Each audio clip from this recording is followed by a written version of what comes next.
Hello hello hello hello.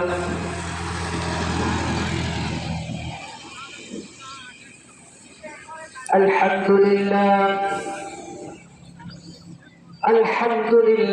नहमदुहु व नस्तईनुहु व नस्तगफिरुहु ونعوذ بالله من شرور أنفسنا من يهد الله فلا مضل له ومن يضلله فلا هادي له ونشهد أن لا إله إلا الله وحده لا شريك له ونشهد أن سيدنا وحبيبنا وكبيبنا وشفيعنا ومولانا محمد فقد قال الله تعالى في كلامه المجيد والفرقان الحميد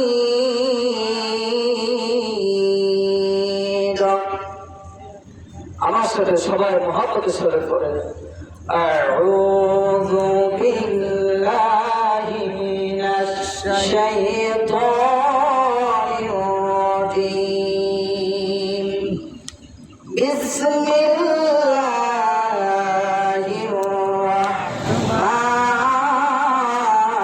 الرحيم لن تنالوا البر حتى تنفقوا مما تحبون الله أكبر وما تنفقوا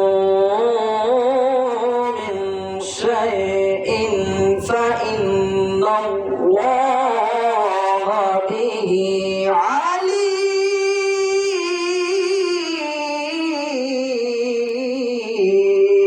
الله أكبر. وقال تعالى يا أيها الذين آمنوا كتب عليكم الصيام كما كتب على الذين من قبلكم لعلكم تتقون.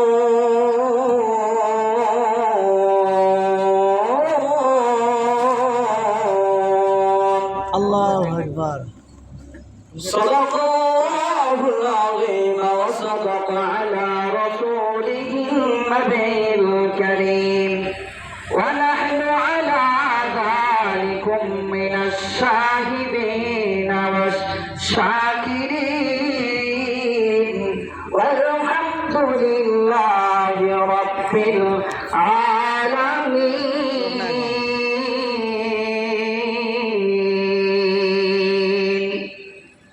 আল্লাহ পাকের শুকরিয়া আদায় করছি যে আল্লাহ সুবহানাহু ওয়া তাআলা আমাদেরকে বিভিন্ন কাজকর্ম থেকে আল্লাহ পাক আমাদেরকে উপস্থিত হওয়ার জন্য সুযোগ করে দিলেন। সে আল্লাহ সুবহানাহু ওয়া তাআলার দরবারে লাখো কোটি শুকরিয়া আদায় করছি। আমরা বলছি আলহামদুলিল্লাহ। আরো শুকরিয়া আদায় করছি আমাদের নবী, বিশ্ব নবী, মানবতার মহান শিক্ষক, মানবতার মুক্তির দূত, যাকে আদর্শ শিক্ষক করে বিশ্ববাসীর জন্য রহমত স্বরূপ প্রেরণ করেছেন, সেই নবীর উপর দরুদ ও সালাম আমরা সকলে বলছি সাল্লাল্লাহু আলাইহি ওয়াসাল্লাম। আমি আপনাদের সামনে কোরআনুল কারীম থেকে দুটি আয়াত তেলাওয়াত করেছি। এর উপরে কথা বলবো ইনশাআল্লাহ। আমরা আল্লাহ পাকের শুকরিয়া আদায় করছি যে আল্লাহ সুবহানাহু ওয়া তাআলা আমাদেরকে রমজানের শুরু থেকে শেষ পর্যন্ত আল্লাহ পাক আমাদেরকে সুস্থ অবস্থায় সিয়াম সাধনা, রমজানের যাবতীয় ইবাদত, জিকির আজকার, খতমে তারাবির নামাজ, নফল ইবাদত যা কিছু আমরা করেছি সুস্থ অবস্থা আল্লাহ পাক আমাদেরকে আমল করার তৌফিক দান করেছেন। এর জন্য আমরা আবারও আল্লাহ তাআলার শুকরিয়া আদায় করছি। আমরা বলছি আলহামদুলিল্লাহ, আবারও বলছি আলহামদুলিল্লাহ। আপনারা সকলে ভালো আছেন তো ইনশাআল্লাহ? আলহামদুলিল্লাহ। আল্লাহ পাক দীর্ঘ একটি মাস আমাদেরকে দান করেছেন। এই মাসে আমাদের কাছ থেকে চলে গেল। এই ঈদগাহের ময়দানে আগামী বছরও অনেক মানুষ এই ঈদগাহের নামাজ পড়ত। গতকাল তারা নামাজ এই ঈদগাহে মাঠে আদায় করেছিল। অনেক মানুষ, আমার জানা নাই কে দুনিয়া থেকে আল্লাহ তাকে চলে গিয়েছে। তারা আমাদের সামনে একসাথে আমরা ঈদ করতাম। আমাদের অনেকের পিতা মাতা দুনিয়া ছেড়ে চলে গিয়েছে। আমার জানা নাই এই ঈদগাহের ময়দানে অনেক মুসল্লি ছিল, তারা আজকে কবরের বাসিন্দা হয়ে গেছে। আল্লাহ পাক আমরা তাদের জন্য রুহের মাগফিরাত করবো, তাদের জন্য দোয়া করব। আল্লাহ পাক তাদেরকে যেন কবরটার জন্য জান্নাতুল ফিরদাউস নসিব করেন। সুবহানাল্লাহু আমিন। আমিন।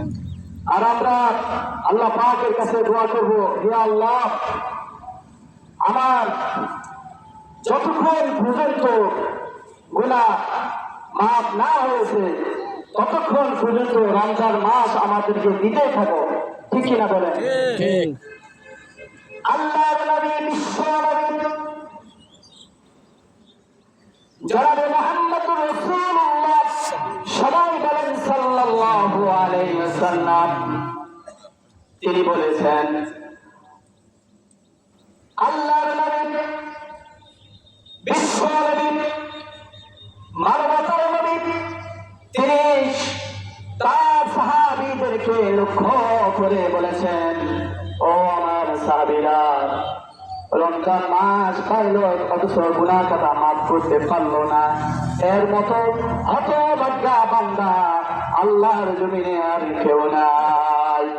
যে ব্যক্তি রমজান মাস পাইল অথচ তার গুনাহ কথা মাফ করতে পারলো না, এক মতো লাভবান ব্যক্তি আর এই আল্লাহর দুনিয়াতে কেউ না, ঠিক কিনা বলেন?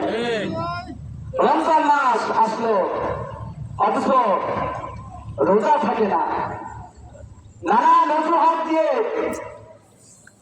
বিভিন্ন অজুহাত দিয়ে, রোগ বালার অজুহাত দিয়ে তিনি এই দুনিয়ার জিন্দগিতে আমাদের কাছ থেকে আমাদের চোখে এড়িয়ে পার হতে পারবে, কিন্তু আখিরাতে একভাবে সে শিক্ষণ হতে পারবে না, ঠিক কিনা বলেন? দুনিয়াতে মানুষের চোখ ফাঁকি দিয়ে অনেক কিছু করা যায়, কিন্তু আল্লাহ চোখে কখনো ফাঁকি দেওয়া যাবে না। এই জন্য ভাইরা, আমরা রোজা রাখবো। রোজা কার জন্য রেখেছি বলেন? আল্লাহর জন্য। এর পুঁজিদার কে দিবে? আল্লাহ তাআলা দিবেন।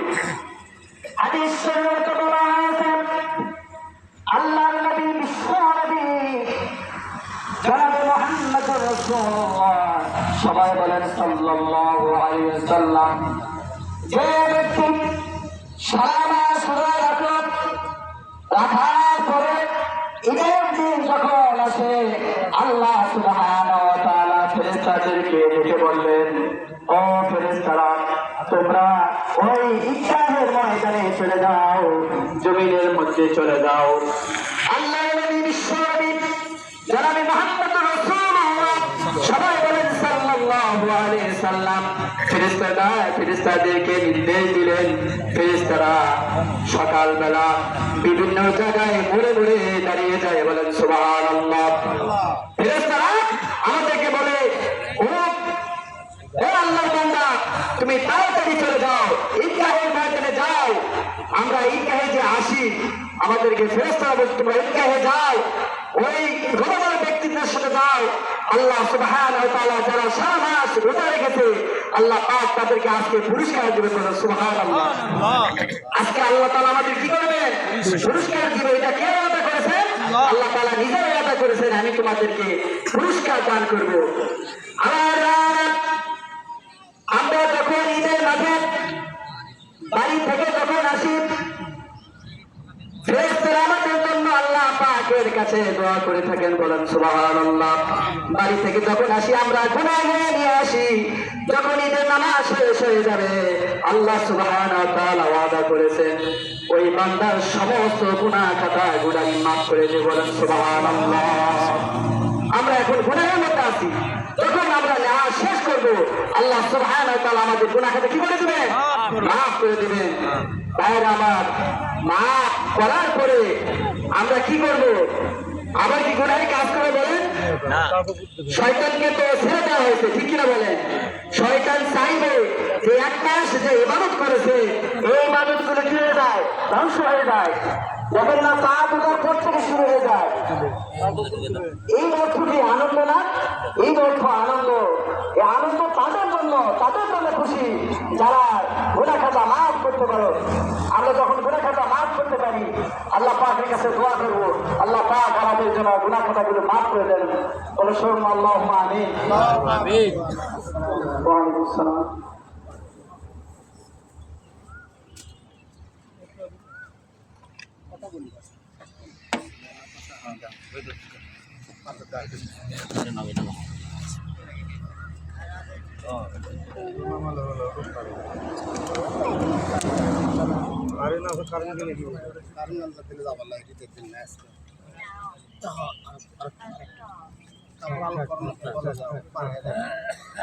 আচ্ছা বাচ্চাটা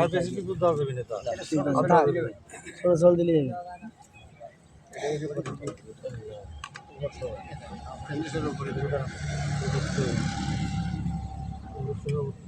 ওরে বাড়ি ইয়া দিয়ে হ্যালো, বাচ্চা দিলে আল্লাহ পাক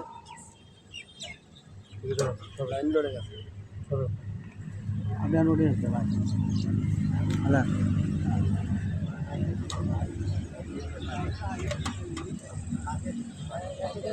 হ্যালো, আল্লাহ সুবহানাহু ওয়া তাআলা অন্য আয়াতে বলেছেন, ইয়া আইয়ুহাল্লাযীনা আমানু কুতিবা আলাইকুমুস সিয়ামু কামা কুতিবা আলাল্লাযীনা মিন ক্বাবলিকুম লাআল্লাকুম তাত্তাকুন।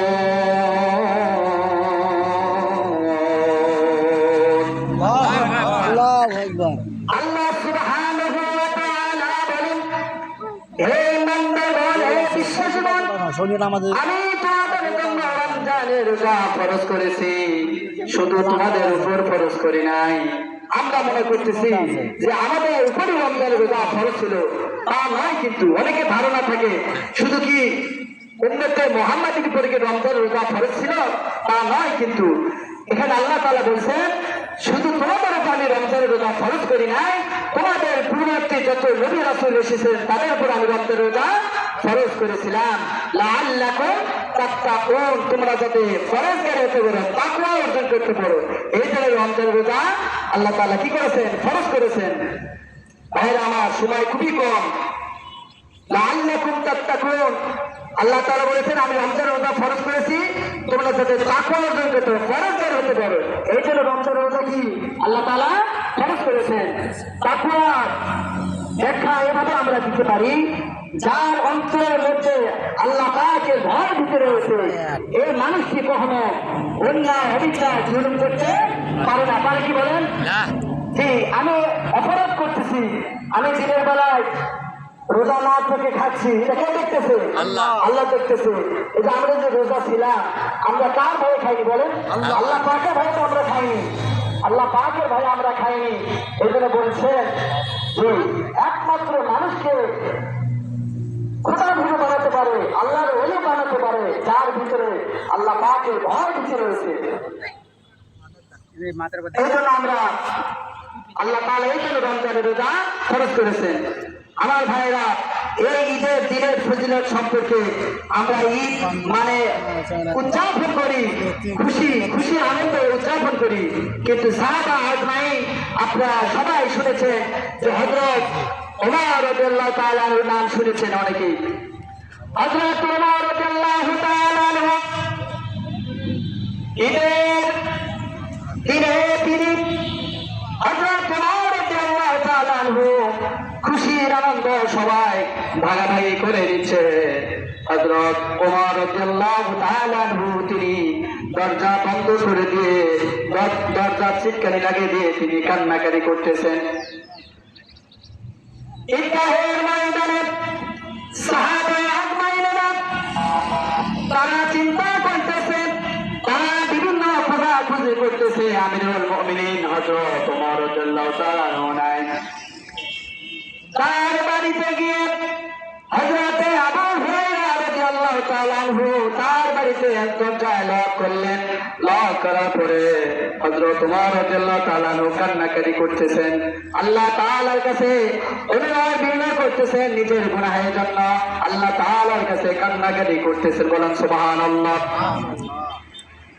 হযরত আবু হুরায়রা রাদিয়াল্লাহু তাআলা আনহু হযরত ওমর রাদিয়াল্লাহু তাআলা আনহু কে বলতেছেন, ভাই আমিরুল মুমিনিন, আজকে তো কান্নাকারি করার কোনো কথা নয়, আজকে তো ঈদের দিন, আজকে খুশির দিন, আপনাকে খুশি হওয়ার কথা ছিল, আপনি খুশি না হয়ে কান্নাকাটি কেন করছেন?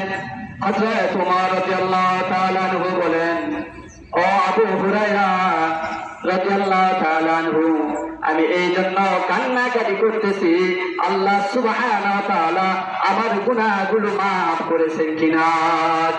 দেখেন, হযরত ওমর রাদিয়াল্লাহু তাআলা ঈদের দিনে কান্নাকাটি করতেছেন আর আল্লাহর কাছে চাচ্ছেন, আল্লাহ আমার গুনাহ খাতা মাফ হয়েছে কিনা। আর আমরা আনন্দে উল্লাস করতেছি, বিভিন্ন ভক্ত ফুটাচ্ছি, কত কি করতেছি। নামাজ শেষ হওয়ার পরে মরে মরে দেখবেন গান বাজনা বাজাচ্ছে। এই এক মাসে ইবাদত করলাম, এগুলো করে কোনো লাভ হবে বলে? একদিনেই শেষ হয়ে যাচ্ছে, ঠিক কিনা বলে? আমরা ওয়াদা করতে পারি, আজ থেকে রমজান মাসের শুরু থেকে 5 ওয়াক্ত নামাজ আদায় করেছি, সিয়াম সাধনা করেছি, নিয়মিত সঠিকভাবে মিথ্যা কথা বলি নাই, চুরি করি নাই, অন্যায় করি নাই, বিভিন্ন খারাপ কাজ আমরা করি নাই। আমরা সবাই একত্রিত হয়ে আল্লাহ পাকের ইবাদত করেছি। আমরা কি ওয়াদা দিতে পারি যে আল্লাহ রমজান মাসে যেভাবে আমি ইবাদত করেছি, বাকি যে 11টি মাস রয়েছে আল্লাহ আমাদের এইভাবে ইবাদত বন্দীতে কেটে দিতে হবে? সবাই বলুন আল্লাহুম্মা আমিন। আমাকে হাত তুলে উঠে দেখান, আল্লাহ আমার এই ঈদগাহ মাঠের ময়দানে যে সমস্ত ভাইয়েরা হাত তুলে ওয়াদা করছে, আল্লাহ আর অন্যায় করবে না, আল্লাহ তুমি এই ভাইদেরকে তুমি মাফ করে দাও এবং ওয়াদা এই কবুল করে ফেলো, আল্লাহুম্মা আমিন। তো ভাইরা, আমরা কতদিন বেঁচে থাকবো বলেন? আমরা কতদিন বেঁচে থাকবো? আজকে দেখেন, আমার বাড়ি থেকে ফোন দিল, আমার খালু মারা গেছে সুস্থ অবস্থায়। আজকে রাত 12টা 10 মিনিটে সে ইন্তেকাল করে দুনিয়ার জিন্দেগি ছেড়ে আখিরাতে পা দিয়েছে। সে সুস্থ ছিল, অত্যন্ত আমাকে ভালোবাসতো। দেখেন, তার কিন্তু কোনো অসুখ বিসুখ কোনো কিছু ছিল না। আজকে আল্লাহ তাকে সারা দিয়ে চলে গেছেন। কেউ কি আমরা জানি আমি এখান থেকে নামাজ পড়ে আমি কি বাসায় যেতে পারবো বলেন? যেতে পারবো কিনা বলেন? কখনোই পারবো না। দেখেন, মানুষের হায়াত সামান্য, কে কখন আমরা মারা যাবো আমাদের কারো জানা নেই। মানুষের 2টা জিনিস জানা নেই। কয়টা জিনিস বলেন? আপনারা কি বিরক্ত হচ্ছেন? আসলে সময় খুবই কম, সামান্য কিছু করে কাজ পেয়ে যাচ্ছি। তো আমাদের 2টা জিনিস জানা নেই। কয়টা জিনিস বলেন? মানুষের 2টা জিনিস জানা নেই। 1 নম্বর, ভালো করে একটু মনোযোগ দিয়ে শুনবেন ভাই। 1 নম্বর হচ্ছে তার কোথায় মৃত্যু হবে, কোন সময় মৃত্যু হবে, এটা কারো জানা নেই। কারো জানা আছে কি বলেন? আমি কোন সময় মৃত্যুবরণ করবো, আপনারা কোন সময় মৃত্যুবরণ করবেন, কি কারো কি জানা আছে? কারো জানা নাই। 2 নম্বর হচ্ছে আগামীকাল কি পরিমাণ তার রেজেকের ব্যবস্থা আল্লাহ তাআলা করবে, এটা কি কারো জানা আছে? আমি আজকে বাসা থেকে আসলাম, এক মুসলিমের পাশে গেলাম, আমাকে যতটুকু আমাকে মিষ্টিমুখ করাইছে। আমার কি জানা ছিল ওখানে আমি খাবো? এই জন্য মানুষের 2টা জিনিস জানা নেয়। 1 নম্বর হচ্ছে তার কি পরিমাণ রিজিকের ব্যবস্থা আছে আগামীকাল, আর কোন সময় তার মৃত্যু লেখা আছে, কোন সময় তার মৃত্যু হবে, এটা কারো জানা নাই। নেই। এই জন্য আমরা ভাইয়েরা আমরা একত্রিত হয়েছি, নামাজ পড়তেছি। আবার সামনে বছর, আগামী বছর আমরা কি একত্রিত হতে পারবো কিনা আমাদের কারো জানা নাই। নেই। এই জন্য আমরা আজ থেকে তওবা করবো, আল্লাহ জীবনে অন্যায় অবিচার করবো না। আজ থেকে কবর আযাব শুরু হয়ে গেছে, ঠিক কিনা বলেন? আজ থেকে কবর আযাব শুরু হয়ে গেছে। তো আমাদের যাদের পিতা মাতা, আহারে পিতা সন্তান কি ভালোবাসা সম্পর্ক, যাদের মা নাই, যাদের বাবা নাই, তারা আজকে বুঝতেছে কি অবস্থা। আমাদের পিতা মাতা আমাদেরকে সুখের জন্য, মানুষের মতো মানুষ করার জন্য, যারা অনেকে গরিব, তারা অনেকেই কাপড় চোপড় না কিনে, ঈদের আনন্দ না করে সন্তানকে বুকে হাসি ফোটানোর জন্য তারা ঈদের জামা কিনে দিয়েছে, ঠিক কিনা বলেন? অনেকে আমাদের আজ থেকে অনেকের পিতা মাতা দুনিয়া ছেড়ে কবরে চলে গেছে। আমরা তাদের জন্য দোয়া করব, আল্লাহ পাক তাদের কবরের জন্য আযাবটা মাফ করে দেন। সুবহানাল্লাহ, আমিন। আমি আপনাদের সামনে কোরআন শরীফ থেকে আরেকটি কোরআন তেলাওয়াত করে সূরা আল ইমরানের 92 আয়াত।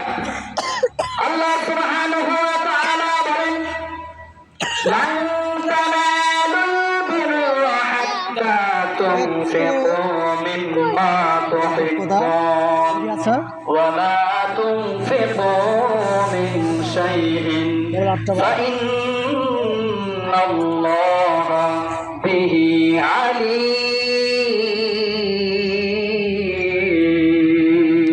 আল্লাহু আকবার। আল্লাহ সুবহানাহু ওয়া তাআলা সূরা আল ইমরানের আপনাদের কাছে, তাদের কাছে কলম রয়েছে, খাতা রয়েছে, আপনারা লিখে নেন আমার কথার সাথে মিল আছে কিনা। আল্লাহ সুবহানাহু ওয়া তাআলা বলেন, লান তানালুল বিররা হাত্তা তুনফিকু মিম্মা তুহিব্বুন। তোমরা কখনোই ইমানদার হতে পারবে না, মুত্তাকি হতে পারবে না, যতক্ষণ পর্যন্ত তোমরা প্রিয় বস্তু আল্লাহ রাস্তায় ব্যয় করে দিবে, ঠিক কিনা বলেন? এক তাহলে আল্লাহ পাকের কথা সত্য কিনা মিথ্যা বলেন? সত্য। ডাইরেক্ট সত্য, 100 সত্য। আল্লাহ পাক বলছেন, তোমরা কখনোই ইমানদার মুত্তাকি হতে পারবে না যতক্ষণ পর্যন্ত তোমরা তোমাদের নিজের পছন্দের জিনিস, মহব্বতের জিনিস আল্লাহ রাস্তায় ব্যয় না করবে, ঠিক কিনা বলেন? ঠিক। আমরা অনেক সময় মাল সামানা, নিজের ধন সম্পদকে ভালোবাসি, সবাই ভালোবাসে, ঠিক কিনা? কিন্তু যখন আমরা দান খয়রাত করব, তখন কি করব? আমরা আমাদের মহব্বতের জিনিস, ভালোবাসার জিনিসটা আমরা কি করবো? আল্লাহ রাস্তায় ব্যয় করে দেবো, ঠিক কিনা বলেন? ঠিক। আল্লাহ পাক অন্য আয়াতে বলেছেন, আল্লাযীনা ইউনফিকুনা ফিস সারাই ওয়াদ দারাই ওয়াল কাযিমিনাল গায়যা ওয়াল আফিনা আনিন নাস ওয়াল্লাহু ইউহিব্বুল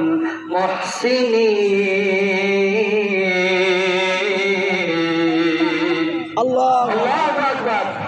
আল্লাহ পাক বলছেন, তোমরা সুখে থাকো, সুখে থাকো, সচ্ছল থাকো, অসচ্ছল থাকো, তোমরা আল্লাহ রাস্তায় কি করো? ব্যয় করো। কি করতে বলছে?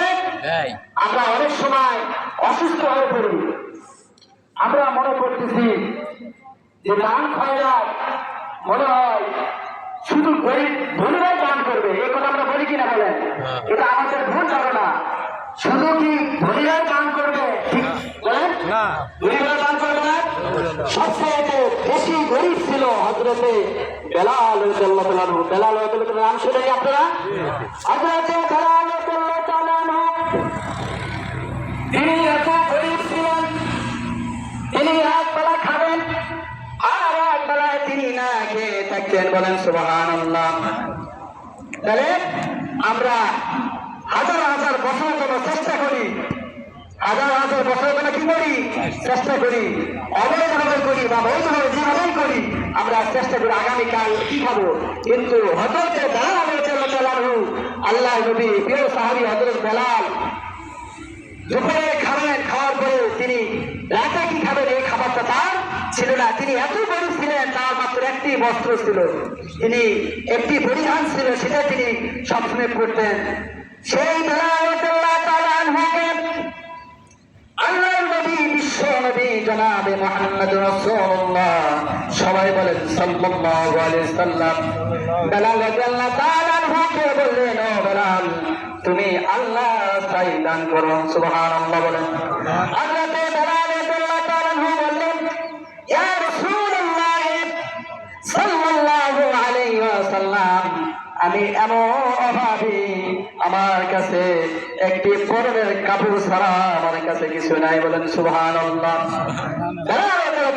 কেউ তিনি দান করতে উৎসাহিত দিলেন তুমি দান করো আল্লাহ পাক 10 গুণ বৃদ্ধি করে দেন বলেন সুবহানাল্লাহ আমরা দান করবো তো ইনশাআল্লাহ আমার 8টা বাজে 8:30 বাজে হাদিস শরীফ থেকে আপনাদেরকে শোনাচ্ছি আল্লাহর নবী বিশ্ব নবী জনাবে মুহাম্মদ রাসূলুল্লাহ সাল্লাল্লাহু আলাইহি সাল্লাম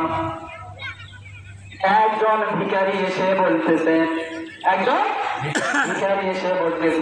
ইয়া রাসূলুল্লাহ সাল্লাল্লাহু আলাইহি সাল্লাম আমি অনেক দিন যাবত অনাহারে আছি আরে আমার সন্তানরা আমাকে দিন পার করতেছে আমি শুনেছি আল্লাহর নবীর কাছে গেলে কোনো ফেরত দেয় না বলেন সুবহানাল্লাহ তিনি অনেক বড় আশা করে আল্লাহর নবীর কাছে এসে বলতেছে ইয়া রাসূলুল্লাহ আমার পরিবার পরিজন দিন অনাহারে দিন কাটাচ্ছে হে আল্লাহ রাসূল আপনি আমাকে দান করেন আল্লাহর নবী বিশ্ব নবী ওই ভিখারির কথা শুনে আমার ভারত ওই ভিখারিকে বললেন ওগো আল্লাহর বান্দা তুমি তো অনেকদিন যাবো তুই না খেয়ে দিন পার করতেছ আমার তো একই অবস্থা আজ কয়েকদিন যাবো আবার চুলায় কোনো আগুন জ্বলে নাই বলেন সুবহানাল্লাহ আমার চুলা আগুন জ্বলে নাই তো তুমি এসেছো ভিখারি